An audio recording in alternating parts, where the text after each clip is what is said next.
Graduation Parade of Characters 2024 goes to...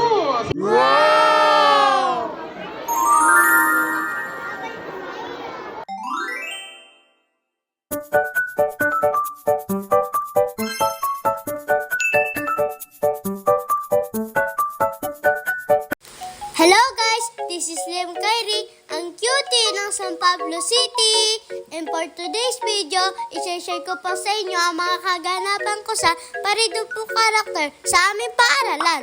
Nice! At eto na nga po, inuumpisa na ni Mami ayusin ang buhok ko.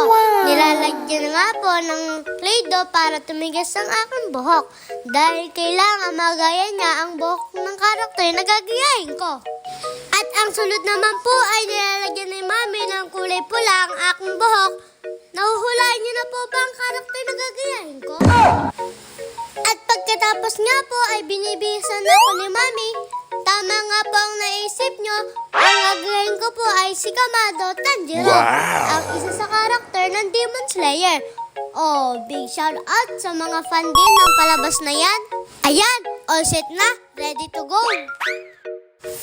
At nandito na nga po ako sa entrance ng aming paaralan. Tara, samahan niyo ako at makidala na rin kayo sa aming pagdiriwang.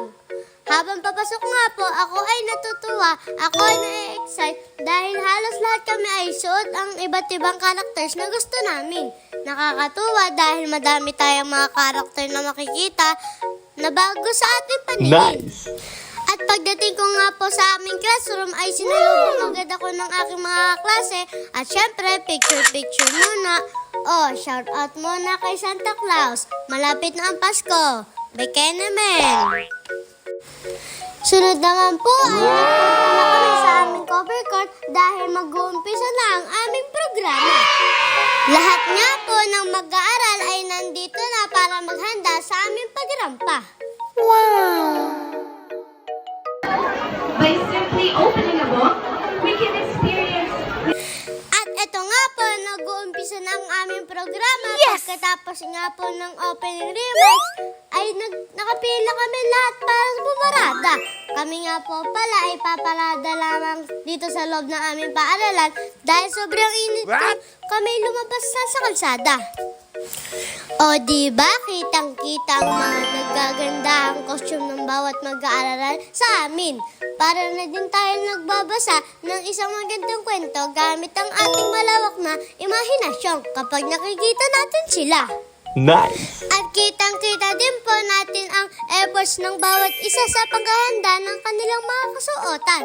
At syempre, hindi ito magagawa kundi dahil sa napakahusay nating mga magulang. Shout out din po sa inyo mga Wonder Parents. Super thank you po palagi sa inyo sa pag-aasikaso sa amin. Pagkatapos nga po ng aming pagparada ay nag-umpisa na din pong magpakilala ang bawat isa sa entablado. At sa pagpakilalang ito ay dito na din hinuhusgahan ng mga hurado ang aming kasuotan. Pipili po sila ng mga best in costume na may criteria na originality at nag-portray talaga ng mga karakter na ginaya nila sa pagrampa. At kami na nga po ang magpapakilala ng aming sarili sa mga hurado. A life that's lost can never return. Wow!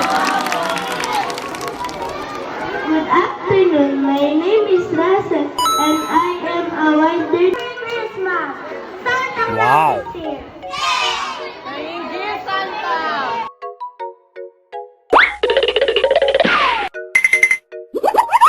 O diba, si Santa Claus may pasabog.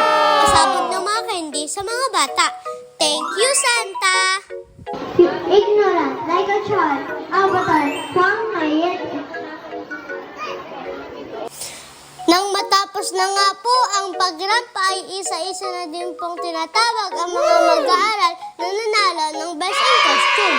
Ang una nga pong tinatawag ay mag-aaral simula baitang 1 hanggang 3. Wow! Karakter sa Money Heights!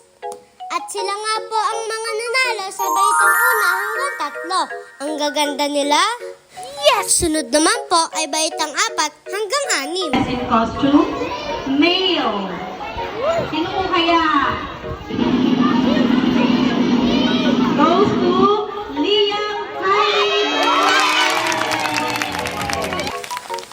Diba, nanalo din si Kamado Tanjiro ng Best in Costume second place. Malamang super happy ang mami. Efforts paid off agad. Sulit na sulit. Picture Nice. muna. At kami nga po ang nanalo mula baitang 4 hanggang 6. Hello sa'yo, Zoro! Palambing din po, papalo din po ng aking YouTube account. Salamat po sa panonood. Please like, follow, and share. Thank you. Bye!